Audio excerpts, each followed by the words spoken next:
ছেলে মানুষ কাকে বলে জানেন?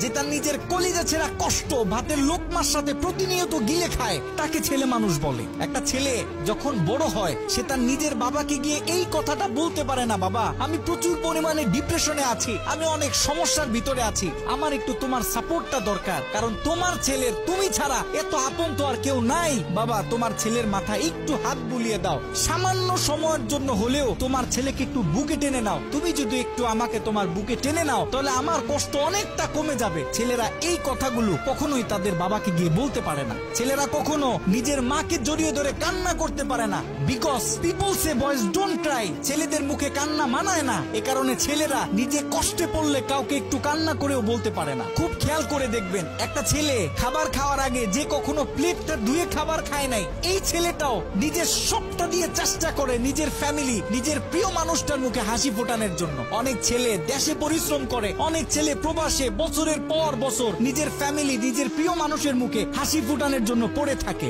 দিন শেষে ছেলেদের মুখে হাসি ফোটানোর মতো কাউকে পাওয়া যায় না। আমি মনে করি boys are the best actor in the world. এই পৃথিবীতে ছেলেরা হচ্ছে সব থেকে বড় অভিনেতা, কারণ ছেলেরা নিজেদের বুকে হাজারো লক্ষ কষ্ট পুঁতে রেখেও মুখে হাসি নিয়ে চলে, কারণ সে জানে আজকে আমি যদি ভেঙে পড়ি তাহলে আমার পুরো ফ্যামিলিটা অস্তিত্বহীন হয়ে যাবে।